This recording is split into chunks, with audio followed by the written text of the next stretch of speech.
ನಮಸ್ಕಾರ ಸ್ನೇಹಿತರೆ, ನಮ್ಮ ಅಶ್ವಿನಿ ಯೂಟ್ಯೂಬ್ ಚಾನಲ್ಗೆ ನಿಮ್ಮೆಲ್ಲರಿಗೂ ಹೃತ್ಪೂರ್ವಕ ಸ್ವಾಗತ.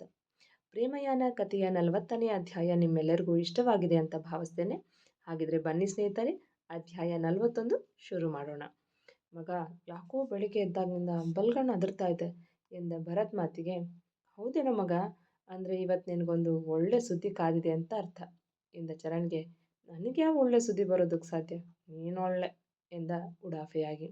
ನಿಜ ಮಗ, ನಮ್ಮ ಅಜ್ಜಿ ಹೇಳ್ತಿದ್ಲು, ಗಂಡು ಮಕ್ಕಳು ಬಲ್ಗಣ್ಣು ಅದರ್ತಿದೆ ಅಂದರೆ ಅದರ ಅರ್ಥ ಶುಭ ಸಮಾಚಾರ ಕೇಳ್ತೀವಿ ಅಂತ ಎಂದಾಗ, ಇದನ್ನೆಲ್ಲ ನಂಬೇಕೇನೋ ಎಂದು ಹೇಳಿ ನಗುತ್ತಾ ಸ್ನಾನಕ್ಕೆ ಹೋದ ಭರತ್.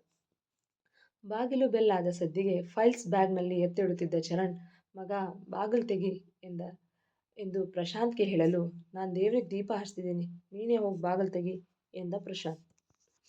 ಇವನೊಬ್ಬ ಎಂದು ಗೊಣಗಿಕೊಂಡೇ ಬಾಗಿಲು ತೆರೆದ. ಆದ ಶಾಕಿಗೆ ಬಿಟ್ಟ ಕಣ್ಣು ಬಿಟ್ಟಂತೆ, ಬಿಟ್ಟ ಬಾಯಿ ಬಿಟ್ಟಂತೆ ಗರಬಡಿದವರ ಹಾಗೆ ನಿಂತುಬಿಟ್ಟ.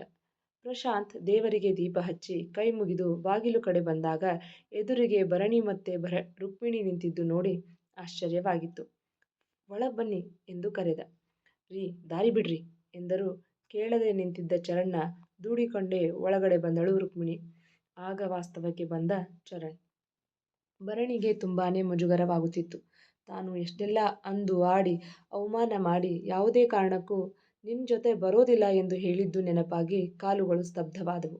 ಒಳಗಡೆ ಹೋದರೆ ಭರತ್ ಹೇಗೆ ರಿಯಾಕ್ಟ್ ಮಾಡ್ತಾನೋ ಏನೋ ಅನ್ನೋ ಆತಂಕ ಕಾಡುತ್ತಿತ್ತು. ಅವಮಾನ ಮಾಡ್ತಾನೋ ಅಥವಾ ಅಂದಿನ ಹಾಗೆ ಕೆನ್ನೆಗೆ ಬಾರಿಸಿದ್ರೆ ಎಂದು ನೆನಪಿಸಿಕೊಂಡ ಕ್ಷಣ ಬೆಚ್ಚಿ ಕೆನ್ನೆ ಮೇಲೆ ಕೈ ಇಟ್ಟುಕೊಂಡಳು.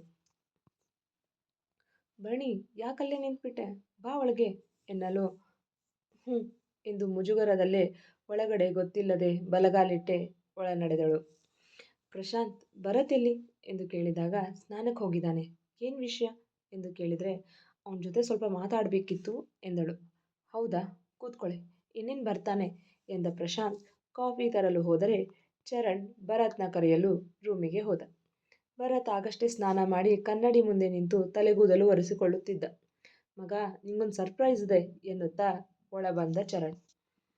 ಏನೋ ಸರ್ಪ್ರೈಸಾ ಎಂದು ಹಿಂದೆ ತಿರುಗಿ ಕೇಳಲು, ಹ್ಞೂ ಮಗ, ನೀನು ಆಚೆ ಬಂದರೆ ಗೊತ್ತಾಗತ್ತೆ ಎಂದರೆ, ಮುಚ್ಕೊಂಡು ಹೇಳಲೆ ಎಂದು ಗದರಿದಂತೆ ಹೇಳಲು, ಅದು ಭರಣಿ ಬಂದಿದ್ದಾಳೆ ಎಂದಿದ್ದೇ ತಡ, ವಾಟ್ ಎಂದು ಅಕ್ಷರಶಃ ಕಿರುಚಿ, ಏನೋ ಹೇಳ್ತಿದ್ಯಾ ನೀನು ಎಂದಾಗ, ಹೊರಗಡೆ ಬಂದರೆ ನಿನಗೇ ಗೊತ್ತಾಗತ್ತೆ ಎನ್ನಲು ಬೇಗ ಬೇಗ ಟೀ ಶರ್ಟ್ ಮತ್ತು ಪ್ಯಾಂಟ್ ತೊಟ್ಟು ಆಚೆ ಬಂದ.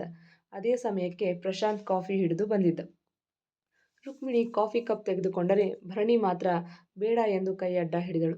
ಅದೇ ಸಮಯಕ್ಕೆ ಬಂದಿದ್ದ ಭರತ್ ಅದನ್ನು ನೋಡಿ, ಪ್ರಶಾಂತ್, ನಮ್ಮಂಥ ಬೀದಿ ಬಿಕಾರಿಗಳು ಮಾಡಿಕೊಡೋ ಕಾಫಿ ಕುಡಿಯಲ್ಲ ಕಣೋ ಮಹಾರಾಣಿಯವರು, ಸುಮ್ಮನೆ ಗ್ಯಾಸು, ಕಾಫಿ ಪುಡಿ, ಸಕ್ಕರೆ, ಹಾಲು, ಸಮಯ ಎಲ್ಲ ವೇಸ್ಟ್ ಎಂದಾಗ ಭರಣಿಗೆ ಬೀಸಿ ಕೆನ್ನೆಗೆ ಹೊಡೆದಂತಾಗಿತ್ತು.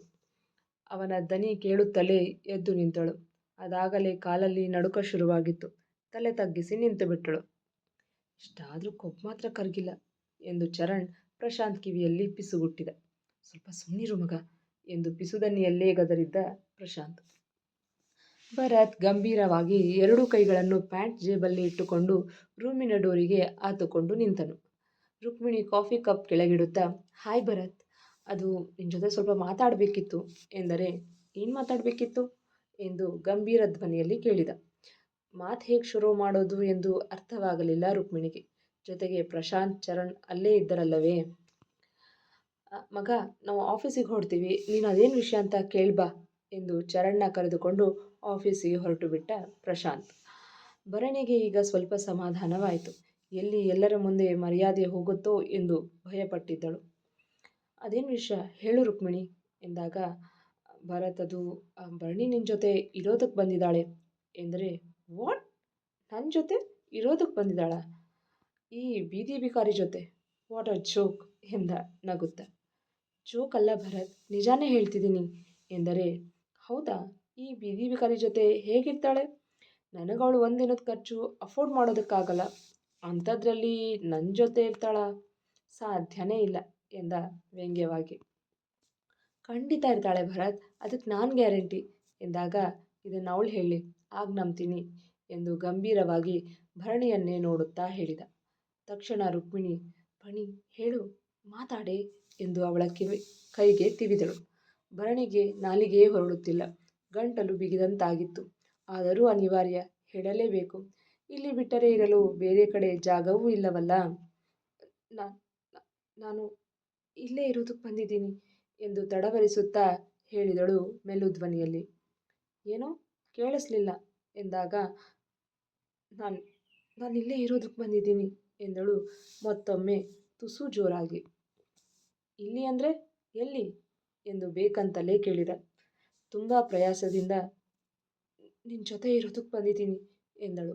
ನನ್ನ ಜೊತೆನಾ? ಯಾವ ಆಧಾರದ ಮೇಲೆ ನನ್ನ ಜೊತೆ ಇರ್ತೀಯ? ನೋಡಿದವ್ರು ಆಡ್ಕೊಳ್ತಾರಷ್ಟೇ ಎನ್ನಲು, ಇದೇನು ಭರತ್ ಹೇಗೆ ಕೇಳ್ತಿದ್ಯಾ? ಅವಳು ನಿನ್ನ ಹೆಂಡತಿ ಅನ್ನೋ ಹಕ್ಕಿನಿಂದ ನಿನ್ನ ಜೊತೆ ಇರ್ತಾಳೆ ಎಂದಳು ರುಕ್ಮಿಣಿ.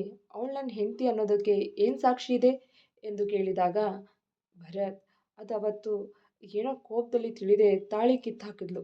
ಪ್ಲೀಸ್ ಅದನ್ನೆಲ್ಲ ಮನಸ್ಸಲ್ಲಿ ಇಟ್ಕೋಬೇಡ ಎಂದು ರಿಕ್ವೆಸ್ಟ್ ಮಾಡಿಕೊಂಡಳು ರುಕ್ಮಿಣಿ. ಸರಿ, ಈಗ ಯಾವ ಕಾರಣಕ್ಕೆ ದಿಢೀರ್ ಅಂತ ಈ ಬದಲಾವಣೆ ಅಂತ ತಿಳ್ಕೊಬೋದಾ ಎಂದು ಕೇಳಿದರೆ, ಭರತ್ ಅದು ಈಗೊಂದು ವಾರದ ಹಿಂದೆ ಭರಣಿ ಮ್ಯಾನ್ಷನ್ನ ಗಿರೀಶ್ ತನ್ನ ವಶಕ್ಕೆ ತಗೊಂಡು ಭರಣಿ, ಶಾಂತಮ್ಮ, ಜಿತೇಂದ್ರ ಅಣ್ಣನ ಆಚೆ ಹಾಕಿದ್ರು. ಅವರಿಬ್ಬರು ತಮ್ಮ ಹಳ್ಳಿಗೆ ಹೊರಟೋದ್ರು. ಆದರೆ ಭರಣಿ ಎಲ್ಲಿಗೆ ಹೋಗಬೇಕು? ಅವಳಿಗಂತ ಈಗ ನಿನ್ನನ್ನು ಬಿಟ್ಟರೆ ಯಾರಿದ್ದಾರೆ? ಅದಕ್ಕೆ ಅವಳಿಗೆ ತಿಳಿಸಿ ಹೇಳಿದ್ದೀನಿ, ಅವಳಿನ ಮೇಲೆ ನಿನ್ನ ಜೊತೆನೇ ಇರ್ತಾಳೆ ಎಂದು ಹೇಳಿದಾಗ, ಹೇಗೆ ನಂಬೋದು ಇವಳು ನನ್ನ ಜೊತೆನೇ ಇರ್ತಾಳೆ ಅಂತ ಎಂದು ಕೇಳಿದರೆ, ನಿನಗೆ ನಂಬಿಕೆ ಬರಬೇಕು ಅಂದರೆ ಏನು ಮಾಡಬೇಕು ಹೇಳು, ಅವಳು ಖಂಡಿತ ಮಾಡ್ತಾಳೆ ಎಂದವಳು ಭರಣಿ ಕಡೆ ತಿರುಗಿ, ಅಲ್ವಾ ಭರಣಿ ಎಂದು ಕೇಳಿದರೆ, ಭರಣಿ ಪೆಚ್ಚಾಗಿ ತಲೆ ಆಡಿಸಿದಳು. ನನ್ನ ಜೊತೆ ಈ ಮನೆಯಲ್ಲಿರಬೇಕು ಅಂದರೆ ಕಾಯ ವಾಚ ಮನಸ ನನ್ನ ಹೆಂಡತಿಯಾಗಿ ನಡ್ಕೊಳ್ತೀನಿ ಅಂದರೆ ಮಾತ್ರ ಇಲ್ಲಿರೋದಕ್ಕೆ ಅವಕಾಶ.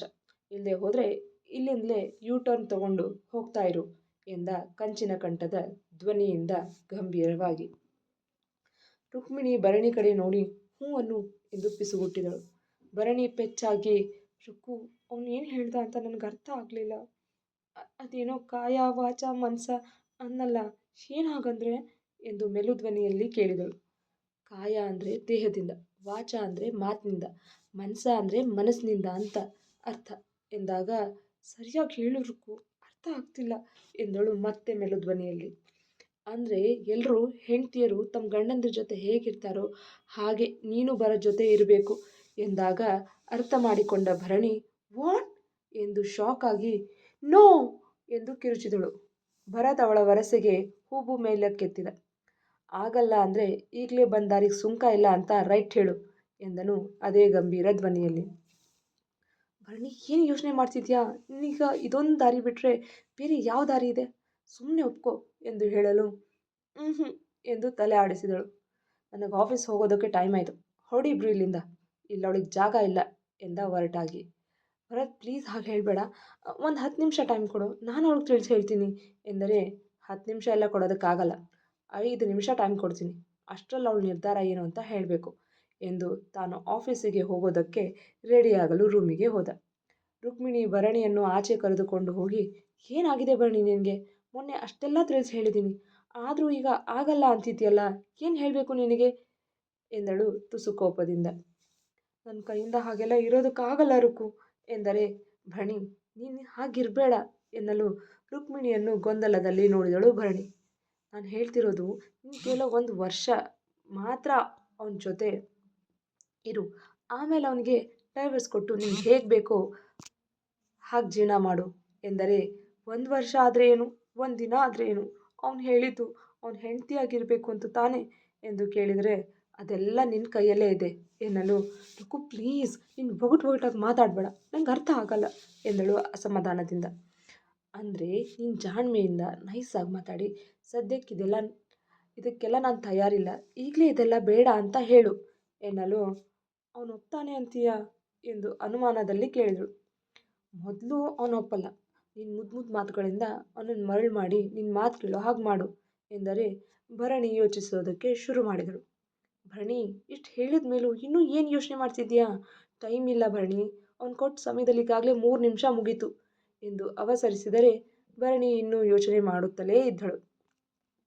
ಭರಣಿ, ಇನ್ನು 1 ನಿಮಿಷ ಮಾತ್ರ ಬಾಕಿ ಇರೋದು, ನಿನಗೆ ಇಷ್ಟ ಇಲ್ಲ ಅಂದರೆ ನಾನು ಬಲವಂತ ಮಾಡಲ್ಲ, ಬಾ ಹೊರಡೋಣ ಎಂದವಳು. ಇರು, ನಾನು ಭರತ್ಗೆ ಹೇಳ್ಬಿಡ್ತೀನಿ, ನಿನಗೆ ಅವನ ಜೊತೆ ಇರೋದಕ್ಕಾಗಲ್ಲ ಅಂತ ಎಂದು ಹೇಳಿ 2 ಹೆಜ್ಜೆ ಇಟ್ಟಿದ್ದಳಷ್ಟೆ. ರುಕು, ಒಂದು ನಿಮಿಷ ಎಂದು ತಡೆದಾಗ ರುಕ್ಮಿಣಿ ಏನು ಎನ್ನುವಂತೆ ನೋಡಿದಳು.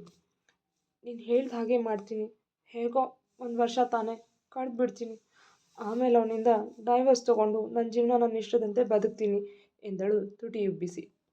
ರುಕ್ಮಿಣಿಗೆ ಭರಣಿಯನ್ನು ನೋಡಿ ಅಯ್ಯೋ ಅನಿಸಿತು.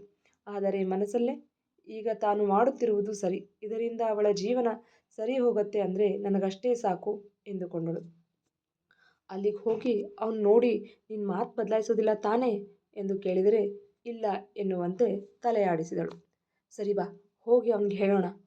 ಅಲ್ಲಲ್ಲ, ನೀನೇ ಹೇಳುವಂತೆ ಎಂದಾಗ ನಾನಾ ಎಂದು ಊರಗಲ ಬಾಯಿ ತೆರೆದಳು. ನೀನೇ. ನಾನು ಹೇಳಿದ್ರೆ ಅವನು ನಿನ್ನ ಬಾಯಿಂದಾನೇ ಕೇಳಬೇಕು ಅಂತಾನೆ. ಆಗೇನು ಮಾಡ್ತೀಯಾ? ಅವಾಗಲಾದರೂ ನೀನೇ ಹೇಳಬೇಕು ತಾನೇ, ಅದಕ್ಕೆ ನೀನೇ ಹೇಳಿಬಿಡು ಎಂದರೆ ಸರಿ ಎಂದ ಭರಣಿ ಧೈರ್ಯ ತಂದುಕೊಂಡು ಒಳಗಡೆ ಬಂದಳು. ಭರತ್ ಆಫೀಸ್ಗೆ ಹೋಗಲು ರೆಡಿಯಾಗಿ ಬಂದಿದ್ದ. ಭರತ್, ಅದು ನೀನು ಹೇಳ್ದ ಹಾಗೆ ಭರಣಿ ಇರ್ತಾಳಂತೆ ಎಂದಾಗ ಭರಣಿ ಕಡೆ ನೋಡಿದ. ರುಕ್ಮಿಣಿ ಭರಣಿಗೆ ತಿವಿದು ಹೇಳೇ ಎಂದಳು. ನೀನು ಹೇಳ್ದಾಗಿರ್ತೀನಿ ಎನ್ನಲು ನಾನು ಹೇಳ್ದಾಗ ನಾನೇನು ಹೇಳಿದೆ ಎಂದು ತುಂಟ ನಗು ಹೊತ್ತು ಹುಬ್ಬು ಕುಣಿಸಿ ಬೇಕಂತಲೇ ಕೇಳಿದ್ದ. ಅಯ್ಯೋ ದೇವ್ರೇ, ಈ ಭರತೊಬ್ಬ ಪಣಿನ ಕಾಡ್ಸೋದಕ್ಕೆ ಸಿಗೋ ಒಂದು ಸಣ್ಣ ಅವಕಾಶನೂ ಬಿಡಲ್ಲ ಅಂತಾನಲ್ಲ ಎಂದು ಮನಸ್ಸಲ್ಲೇ ಪೇಚಾಡಿದಳು. ಎಲ್ಲಿ ತನ್ನ ಗೆಳತಿ ಮನಸ್ಸು ಬದಲಿಸಿಬಿಟ್ಟರೆ ಎಂಬ ಆತಂಕದಿಂದ. ಭರಣಿಗೆ ಅವನ ವರಸೆ ನೋಡಿ ಉರಿದು ಹೋಗಿತ್ತು. ಗಟ್ಟಿಯಾಗಿ ಕಣ್ಮುಚ್ಚಿ ದೀರ್ಘ ಶ್ವಾಸ ತೆಗೆದುಕೊಂಡು ಕಾಯ ವಾಚ ಮನಸ ನಿನ್ನ ಹೆಂಡತಿ ಆಗಿರ್ತೀನಿ ಎನ್ನಲು ಏನು ಹೇಳಿದೆ ಕೇಳಿಸ್ಲಿಲ್ಲ ಎಂದು ತನ್ನ ಕಿವಿಯನ್ನು ಕೈಯಿಂದ ಮುಂದೆ ಮಾಡಿ ಕೇಳಿದ. ಭರಣಿ ಕೋಪ ಬಂದು ಮುಷ್ಟಿ ಕಟ್ಟಿ ಭರತ್ನನ್ನೇ ಕೆಕ್ಕರಿಸಿ ನೋಡಿದಳು. ಭರಣಿ, ಇನ್ನೊಂದು ಸಾರಿ ಹೇಳು, ಏನಾಗಲ್ಲ ಎಂದು ಕಣ್ಣು ಸಂಕುಚಿಸಿ ಹೇಳಿದಳು ರುಕ್ಮಿಣಿ. ಈ ಬಾರಿ ಹಲ್ಲು ಕಚ್ಚಿ ಜೋರಾಗಿ ನಿನ್ನ ಜೊತೆ ಕಾಯ ವಾಚ ಮನಸ್ಸಿನಿಂದ ಹೆಂಡತಿ ಆಗಿರ್ತೀನಿ ಎಂದಳು. ಭರತ್ಗೆ ಭರಣಿ ಮಾತು ಕೇಳಿ ಮೆಲ್ಲನೆ ತುಟಿ ಅರಳಿತ್ತು. ಹಾಗಾದರೆ ಈ ತಾಳಿ ಎಂದು ಅಂದು ಭರಣಿ ಕಿತ್ತು ಎಸೆದ ತಾಳಿ ಅವಳ ಮುಂದೆ ಹಿಡಿದಿದ್ದ. ಭರಣಿ ಅದನ್ನು ಕೈಗೆ ತೆಗೆದುಕೊಳ್ಳುವ ಮೊದಲೇ ರುಕ್ಮಿಣಿ ಅದನ್ನು ತೆಗೆದುಕೊಂಡು ಭರತ್, ಇದನ್ನ ಇನ್ನೊಂದು ಸಾರಿ ಕಟ್ಬಿಡು ಎಂದಾಗ ಭರತ್ ಆ ತಾಳಿಯನ್ನು ತೆಗೆದುಕೊಂಡು ಮತ್ತೊಮ್ಮೆ 3 ಗಂಟು ಹಾಕಿದ್ದ. ಅಲ್ಲೆಲ್ಲೋ ದೂರದಲ್ಲಿ ಘಂಟಾನಾದವಾಯಿತು. ಇವರ ಈ ಮದುವೆಗೆ ಶುಭ ಶಕನ ಎನ್ನುವಂತೆ. ಸರಿ, ನಂಗೆ ಹೊತ್ತಾಯಿತು, ಆಫೀಸಿಗೆ ಹೊರಡ್ತೀನಿ ಎಂದರೆ ಭರತ್, ನನ್ನನ್ನು ಚೂರು ಡ್ರಾಪ್ ಮಾಡಿಬಿಡು ಎಂದಳು ರುಕ್ಮಿಣಿ. ಸರಿ ಬಾ, ಬಿಡ್ತೀನಿ ಎಂದು ಹೊರ ನಡೆದ. ಭರಣಿ, ನಾನಿನ್ನು ಹೊರಡ್ತೀನಿ, ಹುಷಾರು ಕಣೆ, ನಾನು ಹೇಳಿದ್ದೆಲ್ಲ ನೆನಪಿದೆ ತಾನೇ ಎಂದು ಕೇಳಿದಾಗ ನೆನಪಿದೆ ಎಂದು ತಲೆ ಆಡಿಸಿದಳು. ಸರಿ ಕಣೆ, ಆಗಾಗ ಕಾಲ್ ಮಾಡ್ತಿರು, ಏನಾದರೂ ಸಮಸ್ಯೆ ಆದರೆ ನನ್ನ ಹತ್ರ ಹೇಳ್ಕೊ ಎನ್ನಲು ಎಂದವಳ ಕಣ್ಣುಗಳು ತುಂಬಿದ್ದವು. ಭರಣಿ, ಚಿಂತೆ ಮಾಡಬೇಡ, ಎಲ್ಲ ಸರಿ ಹೋಗುತ್ತೆ ಎಂದು ಸಮಾಧಾನ ಮಾಡಿ ಭರತ್ ಜೊತೆ ಹೊರಟಳು ರುಕ್ಮಿಣಿ. ಮುಂದುವರಿಯುವುದು. ಕೇಳಿದ್ರಲ್ವಾ ಸ್ನೇಹಿತರೆ, ಪ್ರೇಮಯಾನ ಕಥೆಯ 41ನೇ ಅಧ್ಯಾಯ. ಈ ಸಂಚಿಕೆ ನಿಮಗೆ ಇಷ್ಟವಾಗಿದ್ದರೆ ಒಂದು ಲೈಕ್ ಕೊಡಿ, ನಿಮ್ಮ ಅಭಿಪ್ರಾಯವನ್ನು ಕಮೆಂಟ್ನಲ್ಲಿ ತಿಳಿಸಿ. ಹಾಗೆ ಇನ್ನೂ ಯಾರೆಲ್ಲ ನಮ್ಮ ಚಾನಲ್ನ ಸಬ್ಸ್ಕ್ರೈಬ್ ಮಾಡಿಲ್ವೋ ಪ್ಲೀಸ್ ಸಬ್ಸ್ಕ್ರೈಬ್ ಮಾಡ್ಕೊಳ್ಳಿ, ಹಾಗೆ ಬೆಲ್ ಐಕಾನ್ ಒತ್ತೋದನ್ನು ಮರಿಬೇಡಿ. ಈ ಕತೆ ನಿಮಗೆ ಇಷ್ಟವಾಗುತ್ತಿದ್ದರೆ ಹೆಚ್ಚು ಜನರಿಗೆ ಶೇರ್ ಮಾಡುವ ಮೂಲಕ ನಮ್ಮನ್ನು ಪ್ರೋತ್ಸಾಹಿಸಿ. ಮತ್ತೆ ಮುಂದಿನ ಸಂಚಿಕೆಯಲ್ಲಿ ಭೇಟಿಯಾಗೋಣ. ಧನ್ಯವಾದಗಳು.